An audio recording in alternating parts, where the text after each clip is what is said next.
13 mai 2014, au tribunal de Nancy, s'ouvre le procès en appel d'une affaire qui, depuis 5 ans, tient en haleine les habitants du département de la Moselle. Dans le box des accusés, celle qui attire tous les regards, la voici, Cindy Senoc, une jeune mère de famille. Condamnée lors d'un premier procès à 30 ans de prison, la jolie brune au visage d'ange est accusée d'avoir commandité l'assassinat du père de ses 2 enfants, Serge Martz. Alors, qui est Cindy Senoc? Et pourquoi aurait-elle fait disparaître son futur mari?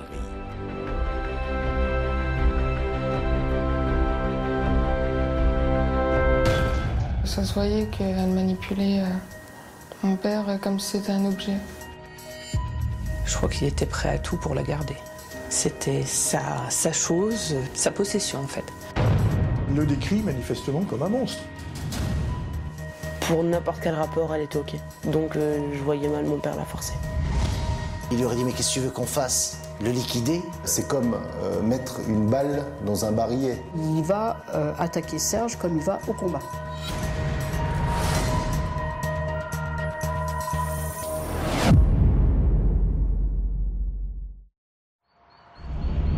L'étang des Vieilles Eaux, sur la commune de Saint-Rémy, à quelques kilomètres de Metz. Nous sommes le jeudi 28 mai 2009. Il est aux alentours de 12h45 lorsque 2 pêcheurs font une terrible découverte. Il voit en un premier temps un sac plastique qui flotte sur l'étang, à quelques mètres du bord.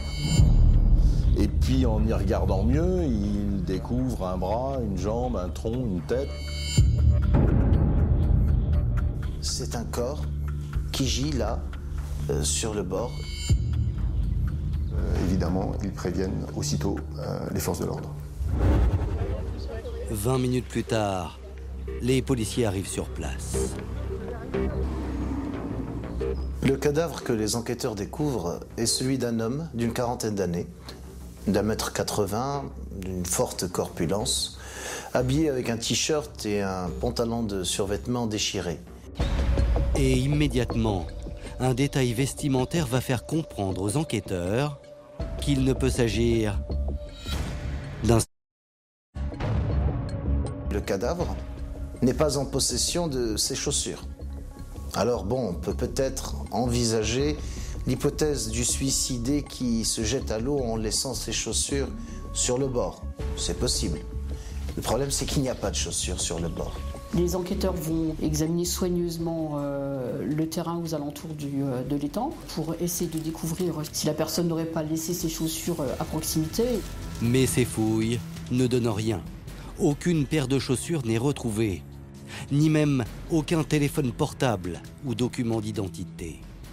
En revanche, les policiers font une nouvelle découverte qui va conforter la piste criminelle.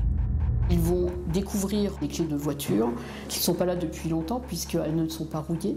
Nous avons affaire à un cadavre sans chaussures et des clés de voiture sans voiture. Alors, à qui appartiennent ces clés de voiture? Qui est la victime et pourquoi a-t-elle trouvé la mort? L'enquête ne fait que commencer. À ce stade, au moment de la découverte du corps, on n'a aucun élément permettant d'identifier la victime. On a simplement une chevalière à son doigt qui a 2 initiales, SM, mais c'est tout. Une chevalière avec 2 initiales, SM. C'est grâce à cette bague que les policiers vont découvrir l'identité du cadavre sans chaussures. Dans les locaux de la police judiciaire de Metz, les enquêteurs interrogent leurs fichiers. Et il y a bien une personne portée disparue que l'on recherche depuis plusieurs jours. Un homme qui s'appelle Serge Martz et dont les initiales correspondent à celles gravées sur la chevalière de l'inconnu du lac. C'est une évidence absolue parce que tout concorde. Le corps est bien celui de Serge Martz. La victime est donc bien Serge Martz, 44 ans, agent d'entretien dans un garage à Metz. D'après les registres de l'état civil, il est père de 4 enfants.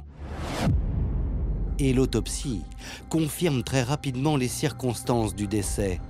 Serge Martz a été tué, cela ne fait plus de doute. Serge Martz n'est pas mort par noyade. Ses poumons ne contenaient pas d'eau. C'est simple, il est mort avant d'être jeté à l'eau. Selon le médecin légiste, il est mort d'un œdème pulmonaire. Donc un œdème pulmonaire dont on ne connaît pas à ce stade-là, on ne connaît pas la cause. En clair, Serge Martz est mort étouffé. Mais chose étrange, la victime ne présente aucune marque de strangulation.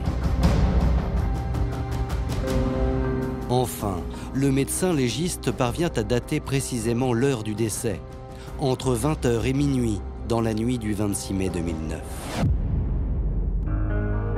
Comme toujours en pareil cas, les policiers doivent maintenant annoncer à la famille le décès. Et ce sont les deux filles aînées de Serge Martz, Cassandra et Laura, qui sont prévenues les premières. On était chez ma grand-mère et quand on m'a dit comme quoi on avait retrouvé mon père, j'étais contente. Mais dès qu'ils ont dit le mot « mais », j'ai compris direct qu'il était décédé. Donc c'est là que j'ai fondu en larmes directement. J'ai tellement de peine que je pense à rien en fait. Je ressens en moi de la haine, de la colère, mais j'avais vraiment l'esprit totalement vidé, quoi. À 12 ans, d'avoir plus de père, c'est quand même dramatique. Puis, les policiers convoquent l'actuelle compagne de Serge Martz, Cindy Senoc, une jeune femme de 25 ans. Les policiers vont immédiatement apprendre à Cindy Senoc on a retrouvé Serge Martz décédé et elle va s'effondrer. Elle va d'ailleurs même faire un malaise à l'hôtel de police. Pour Cindy Senoc, à ce moment-là, c'est le drame de sa vie. Elle vient de perdre son compagnon, elle vient de perdre le père de ses enfants, elle est complètement effondrée. Entre deux sanglots, Cindy Senoc décrit aux policiers le couple qu'elle formait avec Serge Martz. Un couple atypique, puisque ces derniers temps, malgré l'amour qui les unissait, ils avaient choisi de ne plus vivre sous le même toit. On est dans le schéma d'un couple tout à fait normal, qui va bien, qui a traversé peut-être une période de séparation. Ils ne vivaient plus ensemble depuis un petit moment, lui était retourné chez sa mère, elle vivait donc avec les deux enfants, mais ils continuaient à se voir, ils continuaient à être en relation ensemble, leur histoire d'amour n'était pas terminée pour autant. Dévastée par le chagrin, Cindy explique aux policiers que Serge venait régulièrement lui rendre visite, ainsi qu'à leurs deux jeunes enfants. Serge Martz allait voir ses deux enfants de charmants bambins de 2 et 4 ans tous les mercredis et tous les week-ends. Il est très paternaliste. Dès qu'il en a la possibilité, il vient voir ses enfants. Cindy Senoc parle d'un couple qui a des projets, d'un couple qui envisage même de se marier. Il avait pour projet de l'épouser, de lui faire un 3e enfant et de se réinstaller avec elle. Preuve que le couple filait le parfait amour. Ces SMS que Cindy montre aux enquêteurs. Tu me manques. Toi aussi, mon amour. Chaque seconde qui passe, c'est comme une éternité loin de toi. Je t'aime à la folie, ma princesse. Oui, il était fou amoureux. Mon père, oui, était très amoureux d'elle, oui. Vous savez, moi je voyais surtout mon fils qu'il était heureux. Il avait une jeune femme, il avait 2 beaux enfants avec elle, et lui, ses enfants, c'était tout.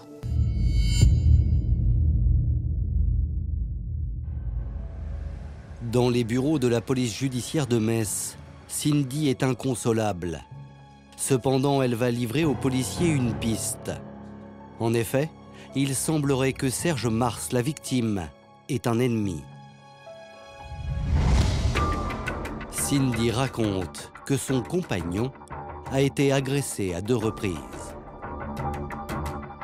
Une première fois, ça remonte à plusieurs mois, C'était sur le parking de son lieu de travail où un individu cagoulé lui avait tiré dessus au petit matin. Et puis, 8 jours avant sa mort, un homme aurait attenté à la vie de Serge Martz une deuxième fois alors qu'il était au volant de sa voiture.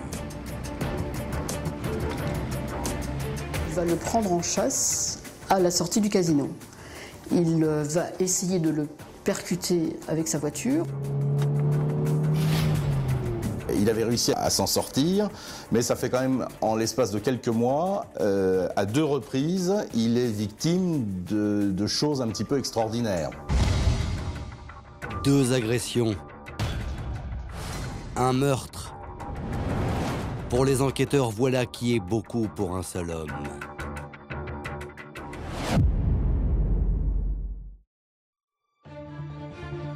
Devant les policiers, Cindy Senoc continue son récit. Elle explique que son compagnon avait un vice, le jeu. Serge Martz fréquentait assidûment les casinos. Alors, l'homme aurait-il contracté une dette de jeu? Peut-être qu'un de ses créanciers mécontents aurait eu l'intention donc soit de le punir, de lui donner une leçon, soit de récupérer par la force l'argent qui lui était dû. Et la jeune femme ne croit pas si bien dire, car le véhicule de Serge Martz va précisément être retrouvé sur le parking du casino d'Amnéville, à 20 km de Metz. La voiture est ouverte. Mais il n'y a rien à l'intérieur, il n'y a pas les clés, il n'y a pas de sac. Enfin, voilà, la voiture est là, sur le parking, ouverte. Le laboratoire va inspecter ce véhicule dans l'espoir de retrouver des traces ADN ou des empreintes digitales. Malheureusement, ils ne découvriront rien d'intéressant pour l'enquête. Chose curieuse, la voiture de Serge Martz est retrouvée dans un parking, portière déverrouillée. Et les clés du véhicule, souvenez-vous, ont été retrouvées près du corps, sur la scène de crime, à 12 km de là. C'est l'un des mystères que les enquêteurs vont devoir élucider.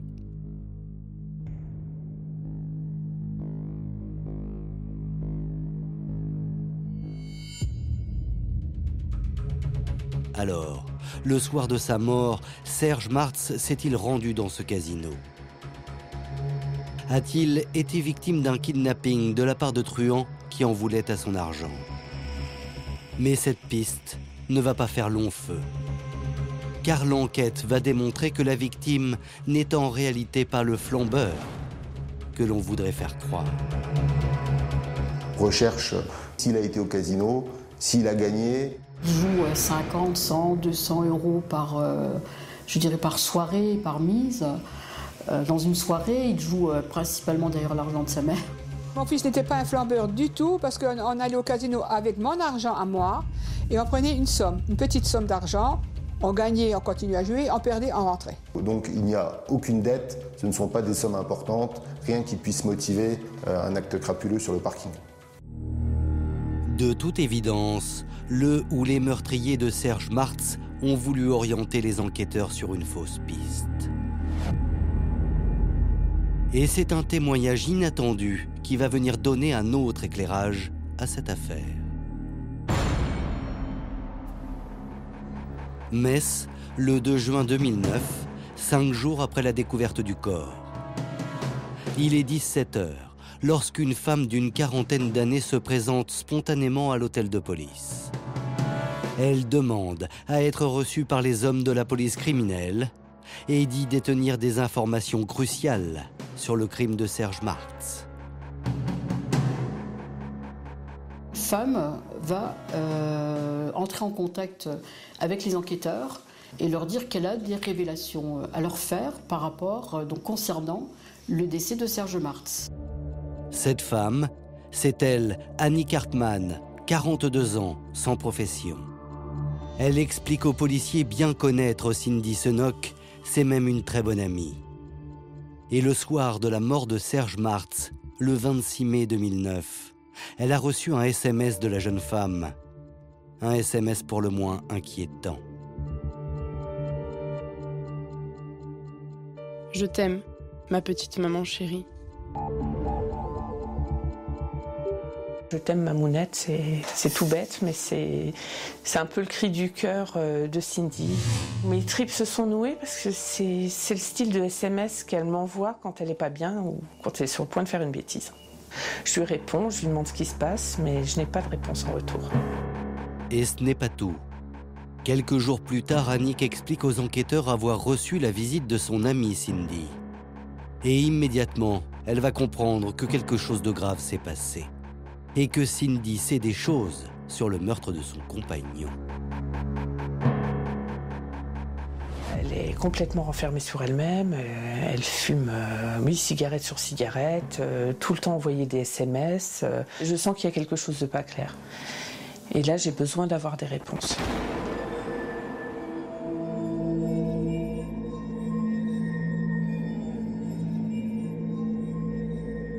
Je lui pose la question, à savoir si c'est elle qui a fait ça. Et là, de la tête, elle me fait non. Annick Hartmann lui expose clairement, mais est-ce que tu connais la personne qui lui aurait fait du mal? Cindy Senoc répond oui.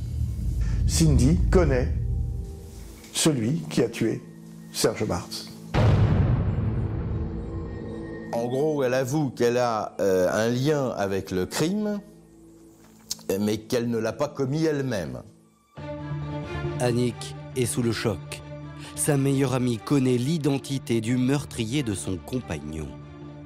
Elle doit donc le dénoncer au plus vite. Je pose un ultimatum à Cindy. Je te laisse 3 jours pour prévenir la police, pour venir avec moi au commissariat. Je t'accompagne, il n'y a pas de souci. On y va, tu racontes ce que tu sais, tout ce que tu sais. Il faut absolument que tu le fasses. Parce que moi, je vais le faire. Le problème, c'est qu'au terme des 3 jours, Cindy n'ira pas livrer l'identité du meurtrier de Serge Martz. Et c'est justement pour cela qu'Annick va se rendre au bureau de la brigade criminelle de Metz. Je suis au courant d'éléments sur un crime, je ne peux pas garder pour moi. Je n'avais absolument pas envie d'avoir une implication quelconque et de me retrouver accusée de quoi que ce soit alors que je n'avais absolument rien fait. Cindy Senoc ne se dénonçant pas, Annick Hartmann n'a d'autre choix que de se rendre au service de police pour leur dire ce qu'elle sait. Le témoignage d'Annick Hartmann sonne comme un coup de tonnerre. Ça fait l'effet d'une bombe pour les enquêteurs parce que pour l'instant, les policiers étaient quand même plutôt à considérer Cindy comme une veuve, comme une victime. Et là, à défaut qu'elle soit l'auteur principal, elle est en tout cas très liée à l'auteur principal, en tout cas elle sait ce qui s'est passé. Et du coup, elle devient une sorte de suspecte. Alors, qui est l'homme que Cindy présente comme le responsable du meurtre de Serge? Et pourquoi le protège-t-elle? La mère de famille est-elle mêlée au meurtre de son compagnon? L'enquête progresse et se focalise maintenant sur Cindy Senoc, la jeune et jolie veuve éplorée.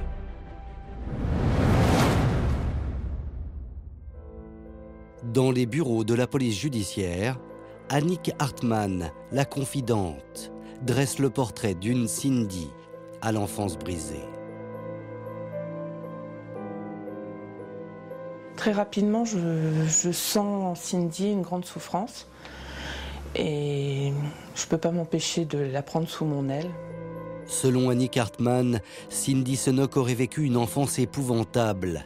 Maltraitance, abus sexuels, aussi bien de la part de membres de sa propre famille que d'étrangers croisés au hasard de sa vie. Elle a été violée très jeune. Il va y avoir à ce moment-là des abus sexuels de la part de qui va abuser d'elle pendant un certain nombre d'années, en fait pendant 2 ans. Cindy Senoc se faisait appeler Cosette. Ça ressort de nombreux témoignages et de nombreuses enquêtes. Ça veut tout dire. Une enfance à la Cosette.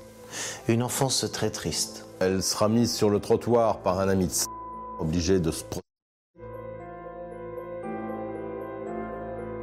Cindy, à ce moment-là, est complètement anéantie. C'est une gamine qui subit de la part des hommes et des hommes plus âgés qu'elle une emprise sexuelle. Placée dans un foyer, Cindy tente de se reconstruire. C'est là qu'à 18 ans, elle va faire la rencontre d'un homme qui va être son sauveur et qui va la sortir de cet enfer. Cet homme, c'est Serge Martz. Il est veilleur de nuit et a 20 ans de plus qu'elle. Il est divorcé et père de 2 filles. Cindy a été séduite par une vie de famille qui s'offrait à elle. Et qui en fait a été le début d'un nouvel enfer. Car Cindy va vite déchanter. En effet, son nouveau compagnon est un homme jaloux et possessif. Serge était fou amoureux de Cindy. Lui, pour moi, c'était sa chose, sa possession en fait. Il contrôle tout. Il lit ses SMS, il contrôle le kilométrage de sa voiture. Pour lui, ça s'apparentait à de l'amour. Je crois qu'il était prêt à tout pour la garder, à tous les chantages, à tout. Cindy raconte que c'est à la naissance de leur 2e enfant que les choses se seraient envenimées. Serge serait devenu agressif, violent et même menaçant. Elle essaye par tout moyen de lui expliquer que non, je ne veux plus te voir, tout est fini entre nous. Il ne veut pas l'entendre et il devient de plus en plus violent avec elle. Cindy m'a dit que si Serge ne voyait plus du tout, n'avait plus moyen de voir Cindy et d'avoir une relation ou un avenir avec, il mettrait fin à ses jours avec les enfants. Preuve de la violence de Serge Martz à l'encontre de Cindy Senoc, cette scène à laquelle Annie Cartman affirme avoir assisté. J'ai assisté notamment à une scène de violence entre Serge et Cindy. Serge s'est énervé sur Cindy et j'ai arrêté le coup qu'il allait lui porter. Cindy Senoc va dire que Serge l'a attrapé par les cheveux, qu'il l'a traîné le long d'un escalier en la claquant contre le mur. Alors il faut quand même préciser que Cindy Senoc fait 45 kilos et Serge Martz en fait 100. Donc elle le décrit manifestement comme un monstre. Au fil des témoignages, les enquêteurs comprennent que Cindy Senoc leur a menti. Contrairement à ce qu'elle avait déclaré au lendemain de la mort de son compagnon, son couple n'allait pas bien. Et avec le témoignage d'Annie Cartman, les policiers savent que la jeune femme leur cache une information capitale, le nom de l'assassin de son compagnon. Désormais, pour la police, la priorité est de retrouver cet homme, et cela ne va pas être très difficile.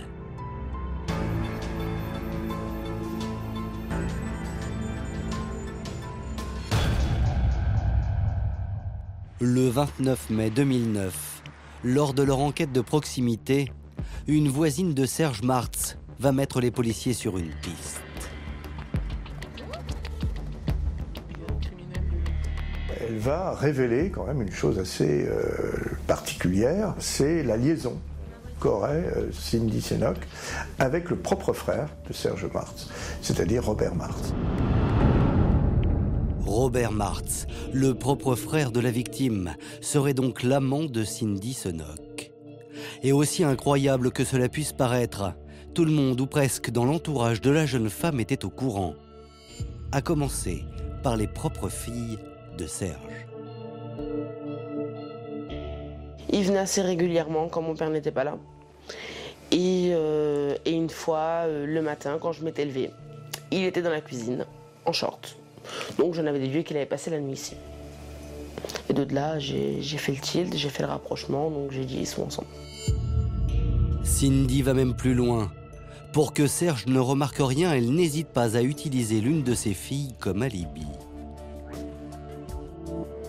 Un soir, on a monté un petit plan comme quoi je devais faire la malade pour que, soi-disant, elle m'emmène à l'hôpital et qu'en fin de compte, au lieu d'aller à l'hôpital, elle voyait mon oncle. Donc tout le monde savait, sauf Serge, le compagnon trompé.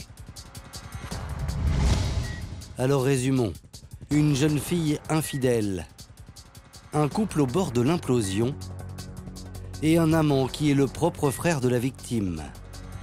Un cocktail détonnant qui pourrait bien expliquer la mort de Serge Martz.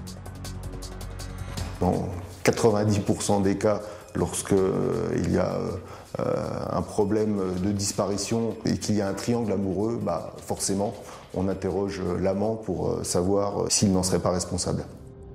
Alors, Robert Martz, le propre frère de la victime, est-il mêlé à la disparition de Serge? Les policiers le convoquent pour l'interroger. Et immédiatement, Robert Martz reconnaît avoir eu une liaison avec la femme de son frère. Il explique que lorsque son frère lui a présenté Cindy, il l'a trouvée très jolie. Robert a 49 ans, Cindy en a 24 ou 23 à ce moment-là. Et il reconnaît très volontiers qu'il a eu une aventure avec elle.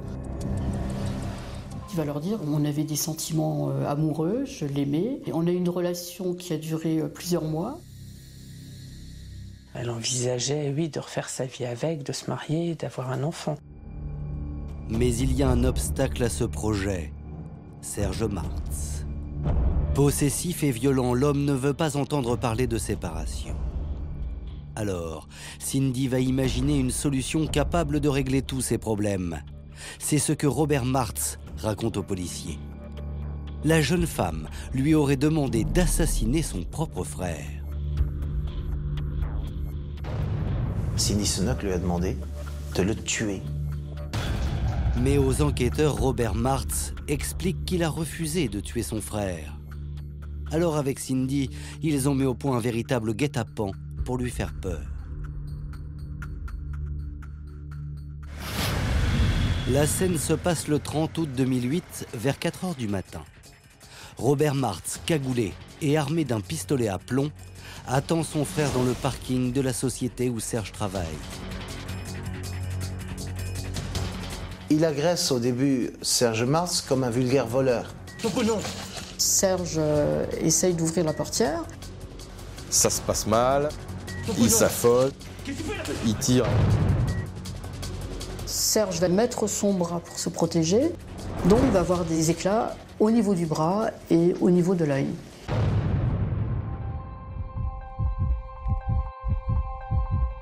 Serge n'est que blessé.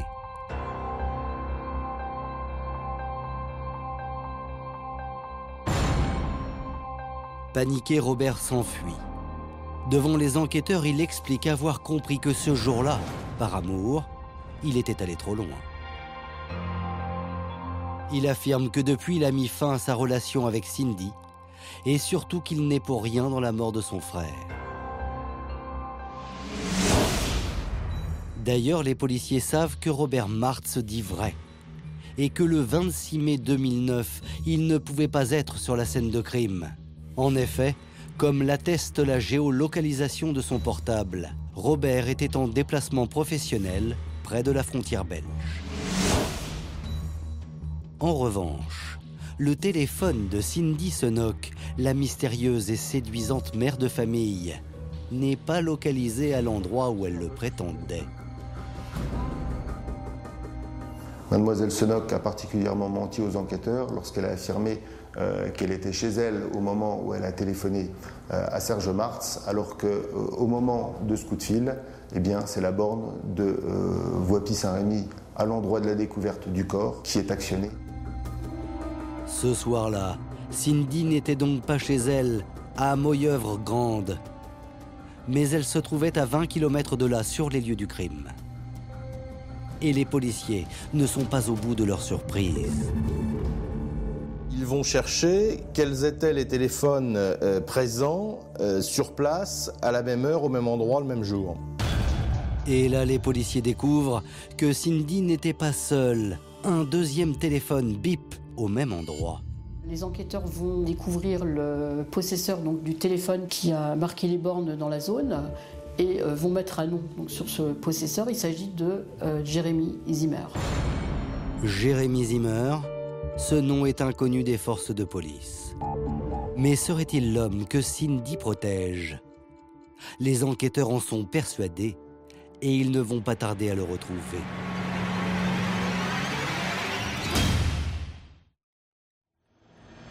Le 10 juin 2009, au petit matin, les hommes de la police judiciaire de Metz interpellent les 2 suspects pour les placer en garde à vue. Si Cindy Senoc apparaît comme une fille fragile et timide qui nie tout ce qu'on lui reproche, Jérémy Zimmer, lui, est bien plus loquace. Ce jeune homme de 30 ans, vigile, se présente comme un ancien militaire des opérations spéciales.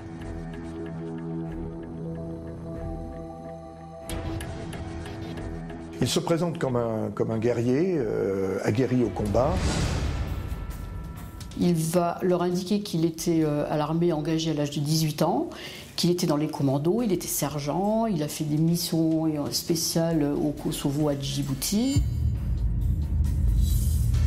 Et il aura cette expression auprès des policiers en disant « Pour le reste, vous m'excuserez, mais je ne vous en parlerai pas parce que je suis lié au secret défense ».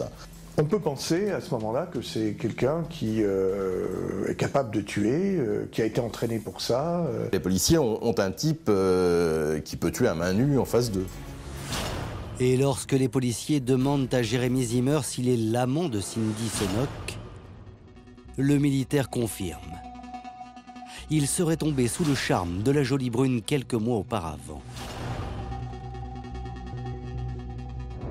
Il raconte aux enquêteurs qu'il vit une vraie relation avec Cindy Senoc, qu'il est très amoureux d'elle, que ça fait plusieurs mois qu'ils sont ensemble et que c'est l'amour de sa vie. Et qu'ils ont des projets, et qu'ils ont l'intention de fonder une famille, de se marier, d'avoir des enfants. Les enquêteurs sont stupéfaits. Ils découvrent qu'en fait, Cindy Senoc collectionne les amants. Ensuite, Jérémy Zimmer va révéler aux enquêteurs comment Cindy l'aurait convaincu d'éliminer le compagnon gênant. La jeune femme d'abord va lui faire état de violences répétées, physiques et sexuelles, qu'elle subirait de la part de Serge Martz. Puis, pour le pousser à bout, voici ce qu'elle aurait dit à Jérémy Zimmer. Elle lui dit qu'elle était enceinte, qu'elle attendait un enfant, de lui, Jérémy Zimmer. Mais que les derniers abus sexuels lui auraient fait perdre l'enfant qu'elle portait de leur union. C'est comme mettre une balle dans un barillet. Jérémy Zimmer est prêt à tout pour se venger et pour éviter que cela ne se renouvelle à nouveau. Le soldat d'élite est comme une bombe, prête à exploser. Et Cindy Senoc n'aurait plus qu'à allumer la mèche. Cindy lui dit il n'y a qu'une solution. Il lui aurait dit « Mais qu'est-ce que tu veux qu'on fasse? Le liquider ?» Et à ce moment-là, Cindy aurait hoché la tête. Et Jérémy Zimmer se serait exécuté. Jérémy Zimmer va reconnaître les faits. Il va révéler aux enquêteurs qu'il est à l'origine du meurtre, que c'est lui qui a tué Serge Martz. Jérémy Zimmer vient d'avouer qu'il est bien l'auteur du meurtre de Serge Martz. Mais il affirme avoir agi sur ordre. Jérémy Zimmer va mettre un bémol dans la mesure où il va dire que c'est Cindy Senoc qui lui a demandé d'aller tuer Serge Martz. Dans le bureau d'à côté, Cindy Senoc est entendue par un autre policier. Et face aux déclarations de Jérémy Zimmer, la jeune femme, elle, maintient qu'elle n'est pour rien dans la mort du père de ses enfants. Quant à sa relation avec Jérémy Zimmer, elle serait simplement amicale.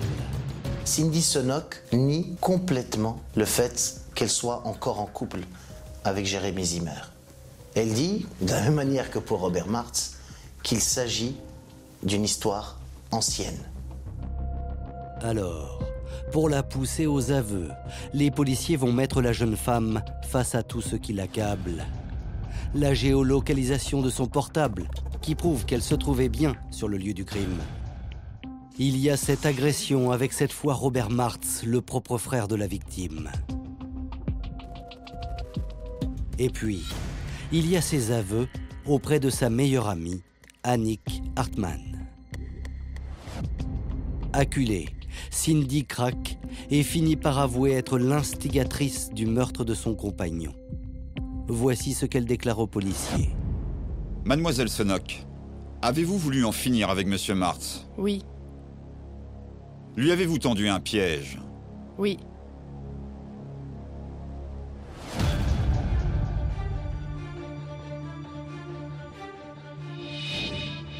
Le 10 juin 2009, dans les locaux de l'hôtel de police de Metz, Cindy et son amant vont livrer aux enquêteurs le plan qu'ils avaient mis au point pour en finir avec Serge Martz, l'homme qu'elle considère être son tortionnaire. Un plan où chacun avait son rôle. Cindy servant d'appât et Jérémy Zimmer, le bras armé. Ce 26 mai 2009, il est 21h30 lorsque Cindy Senoc et Jérémy Zimmer se garent près de l'étang des Vieilles Eaux. Il fait nuit et l'endroit est désert. Il faut maintenant attirer Serge Martz, le compagnon, dans le piège. Cindy appelle Serge. Elle lui demande de venir. Et Serge n'habite pas loin, à moins de 5 minutes de cet étang où ils ont l'habitude de se retrouver. Les deux amants ont juste le temps pour se mettre en place. Cindy est au siège conducteur. Elle ferme les portières. Jérémy est à l'extérieur.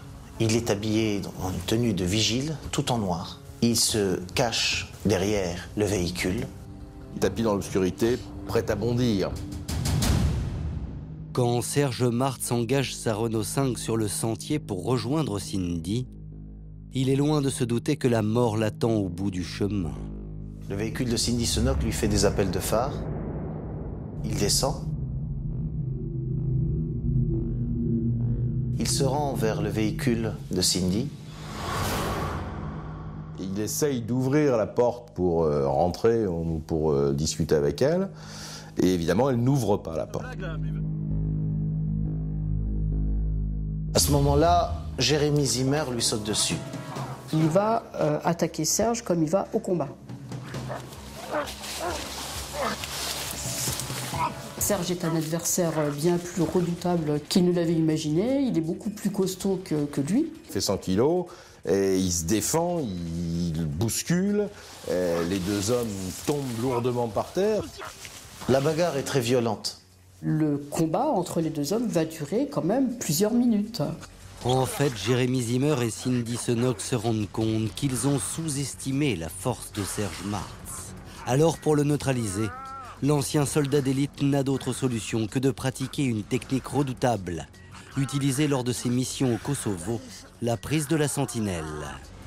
Cette prise de la sentinelle permet de neutraliser en silence et de manière efficace une sentinelle en cas de conflit.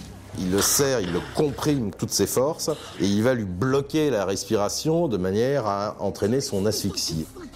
Il va s'acharner sur Serge Martz, il va aller jusqu'au bout. Jusqu'à ce que ce dernier ne bouge plus.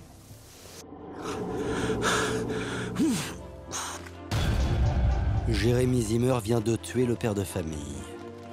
Et pendant toute cette mise à mort, Cindy, effrayée par les cris des deux hommes, serait restée cachée dans la voiture. C'est en tout cas ce qu'elle déclare aux policiers. Puis les deux amants racontent aux enquêteurs la suite de cette macabre soirée. Pendant que Jérémy doit jeter le cadavre de Serge dans l'étang,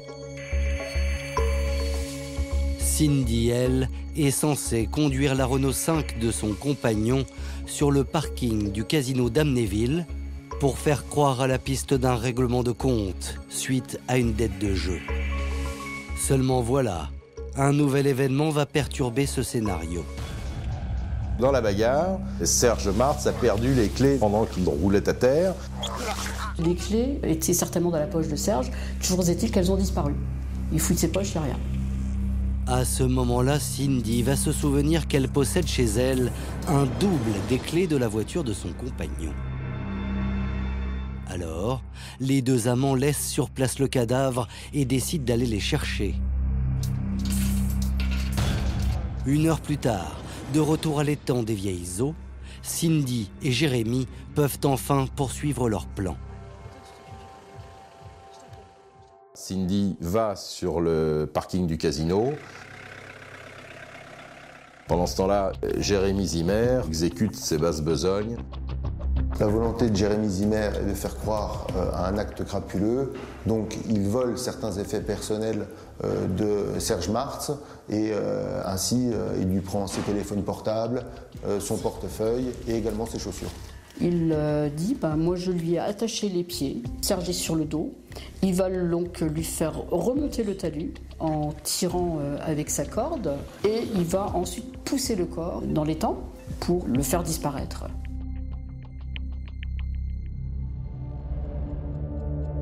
Quelques minutes plus tard, Jérémy retrouve sa complice sur le parking du casino d'Amnéville. Après 48 heures de garde à vue, Cindy Senoc, l'instigatrice, et Jérémy Zimmer, le bras armé, sont tous les deux mis en examen pour assassinat et complicité d'assassinat. Ils sont écroués à la maison d'arrêt de Metz. Seulement, l'affaire n'est pas pour autant terminée. D'abord, les enquêteurs vont découvrir que Jérémy Zimmer a sans doute tué pour de mauvaises raisons. Souvenez-vous, Cindy, pour le pousser au crime, lui avait parlé des violences répétées de son compagnon. Or, l'enquête va montrer que tout cela était totalement faux.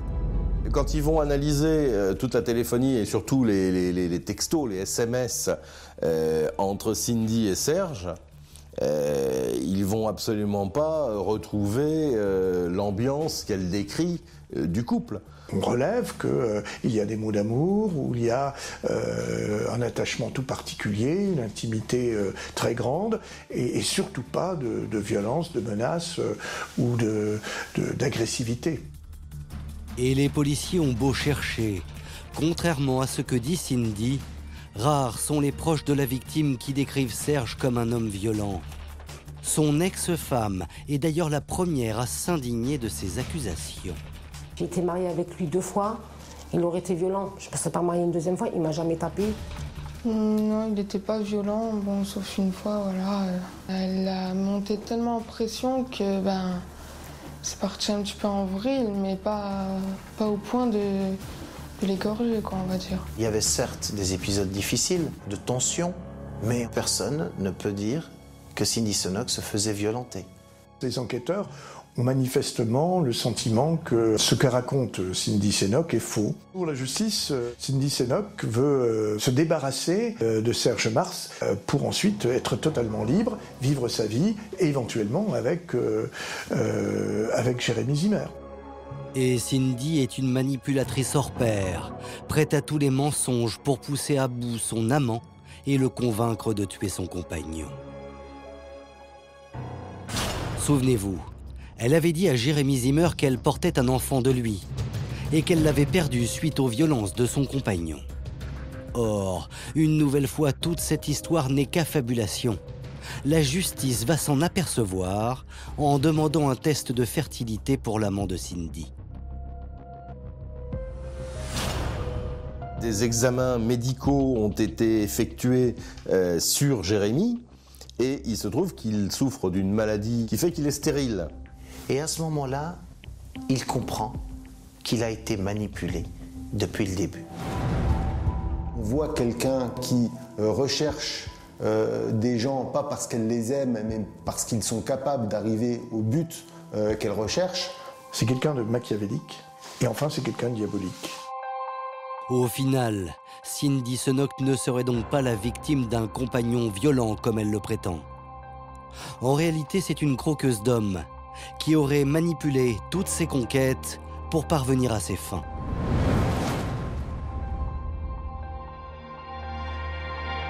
Après 3 semaines d'investigation, les policiers pensent avoir reconstitué le terrible scénario de cette sombre affaire. Mais un ultime rebondissement va faire une nouvelle fois basculer l'enquête.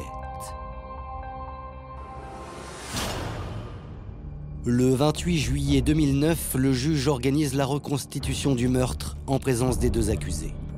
Jérémy et Cindy répètent un à un tous les gestes qu'ils ont effectués la nuit du drame. Mais chose étrange, alors que Jérémy Zimmer déclare avoir tiré seul le corps de Serge jusqu'à l'étang Un détail frappe les policiers. Lors de la reconstitution, on va s'apercevoir qu'il y a quelque chose qui ne correspond pas aux descriptions qui ont été faites. Vu l'état du sol, des cailloux, des ronces, il est impossible de tracter le corps de Serge Martz sans qu'il n'y ait des écorchures, sans qu'il n'y ait des dégâts sur son corps. Or, d'après l'autopsie, le corps de la victime ne portait aucune trace de blessure. Dans ces conditions, comment Jérémy Zimmer a-t-il pu transporter les 100 kilos de Serge Martz sans laisser de traces? Le médecin légiste est catégorique. Il est impossible que Jérémy Zimmer ait tracté seul le corps de Serge Martz. Forcément, quelqu'un d'autre l'a aidé. Cindy Senoc, elle, n'était pas là. Elle était partie déposer la voiture sur le parking du casino. Il y a donc une autre personne. Alors, qui est ce mystérieux inconnu qui aurait aidé Jérémy à transporter le corps de la victime? À ce stade de l'enquête, les policiers n'ont pas de piste. Mais quelques jours plus tard, un ultime témoin va faire basculer l'enquête. C'est l'ancienne petite amie de Michael Senoc, le frère de Cindy. Et d'après cette jeune femme, son ex-compagnon lui aurait fait des révélations. Elle dit que Michael Senoc lui a téléphoné pour lui dire qu'il avait aidé à transporter le corps. Il explique que ce soir-là, il était à la maison, donc il vit chez Cindy. Et quand les deux sont revenus chercher la clé de la voiture qu'ils avaient égarée, donc le double des clés, il est reparti avec eux. Moi, ce que Sylvania m'a dit, c'est comme quoi Michael l'avait appelé. Elle m'a dit oui, Laura, Michael m'a appelé, il m'a tout dit. Je lui ai dit comment ça, tout dit? Elle me dit qu'en fait, il était là sur les lieux du crime, qu'il a aidé Jérémy à déplacer le corps, qu'il était pas témoin, complice. Placé en garde à vue, le petit frère de Cindy Senoc se défend. Il nie avoir participé au meurtre de Serge. Il va dire que ce soir-là, il était à la maison, effectivement, mais qu'il gardait les enfants et que pour rien au monde, il se serait absenté. Non, moi je n'y suis jamais allée, je n'ai aidé en rien, je n'ai strictement rien fait. Seulement pour les policiers, la version de Michael Senoc ne tient pas. Le fameux alibi de Michael, qui consiste à dire « j'ai pas pu aller sur la scène de crime parce que je gardais les enfants ce soir-là », va s'effondrer totalement puisque les policiers vont découvrir que les enfants n'étaient pas à la maison ce soir-là. En effet, à partir du 25 mai 2009 et pendant toute la semaine, les enfants de Cindy Senoc étaient absents. Son fils était chez un oncle. Quant à sa fille, elle était chez sa grand-mère. Michael Senoc a donc menti, et ce n'est pas tout. Il avoue un élément incroyable. Il a dit aux enquêteurs qu'il connaissait parfaitement le scénario, qu'il connaissait tous les détails de cette organisation tendant à la suppression de Serge Martz. Il parle même d'une réunion à trois au cours de laquelle ils avaient évoqué ce scénario. Mais à aucun moment, il n'a pensé qu'ils iraient jusqu'au bout.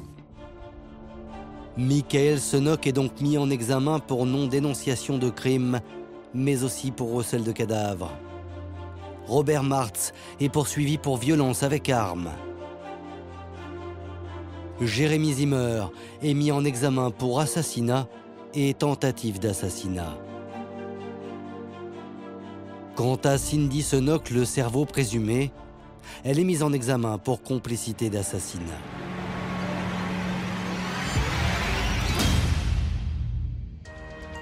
Après 5 ans d'instruction et un premier procès, l'affaire Cindy Senoc va enfin connaître son dénouement.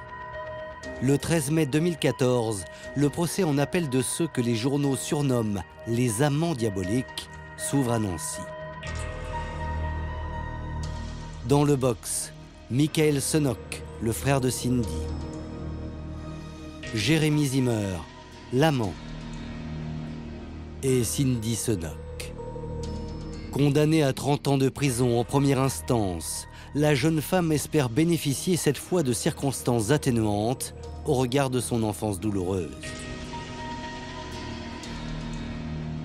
À côté d'elle, dans le box des accusés, son amant Jérémy Zimmer entend bien rejeter toute la responsabilité de la mort de Serge Martz sur sa maîtresse.